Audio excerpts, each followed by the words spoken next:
Visakha steel plant కు LPG సరఫరా నిలిచిపోతే మరో 10 రోజుల్లో ఉత్పత్తి పూర్తిగా ఆగిపోయే ప్రమాదం ఉందని కార్మిక నాయకులు పేర్కొన్నారు. ముడి సరుకుల కొరతతో ఇప్పటికే ప్లాంట్ ఇబ్బందుల్లో ఉండగా ఇప్పుడు గ్యాస్ కొరత కూడా తోడవడంతో ఆందోళన కలిగిస్తోంది. ఈరోజు ప్రపంచంలో అమెరికా, ఇజ్రాయెల్, ఇరాన్ మధ్య జరుగుతున్న యుద్ధం ఆ సెగ భారతదేశం విశాఖపట్నం స్టీల్ ప్లాంట్ కూడా తగిలింది.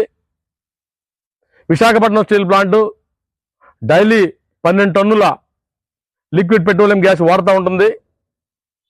విశాఖపట్నం స్టీల్ ప్లాంట్ సుమారు 20 రకాల ముడి సరుకులు వివిధ రాష్ట్రాల నుంచి, వివిధ దేశాల నుంచి తీసుకొచ్చి నిరంతరం 360 రోజులు కూడా ఉత్పత్తి చేసే స్టీల్ ప్లాంట్లో కేవలం 12 టన్నుల ఎల్పీజీ లేకపోతే మొత్తం దేశ విదేశాల నుంచి తీసుకొచ్చినటువంటి రా మెటీరియల్తో చేసే ప్రాసెస్, వేల మంది ఇన్వాల్వ్ అయిన కార్మికులు పనిచేసే ఈ ప్రాసెస్ మొత్తం అంతా కూడా ఆగిపోయే పరిస్థితి ఏర్పడుతూ ఉంది.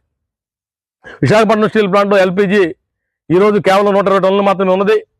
ఈ 120 టన్నులు 10 రోజులు మాత్రమే సరిపోతుంది. ఇంకో 300 టన్నులకి ఆల్రెడీ డబ్బులు కట్టి లైన్లో ఉన్నప్పటికీ కూడా ఇవ్వడానికి నిరాకరిస్తూ ఉన్నారు.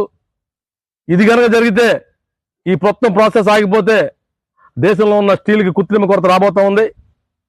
అలాగే దేశంలో ఉన్నటువంటి ఎరువులకు ఇప్పటికే కృత్రిమ కొరత ఉన్నది. స్టీల్ ప్లాంట్లో ఉత్పత్తి అమ్మోనియా ఆగిపోతుంది. అట్లా స్టీల్ ప్లాంట్లో వచ్చే మెడికల్ ఆక్సిజన్ ఆగిపోతుంది.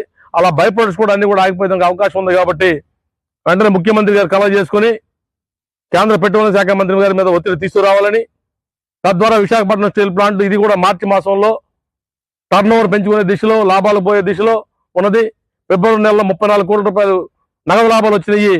ఈ నెల కూడా 150 కోట్ల నగదు లాభాలు ముందుకు పోతా ఉన్నాం. దానికి ఆటంకం లేకుండా ఏర్పాట్లు చేయాలని చెప్పేసి ముఖ్యమంత్రి గారిని స్టీల్ ప్లాంట్ ఉద్యోగుల తరఫున కోరుతా ఉన్నాం.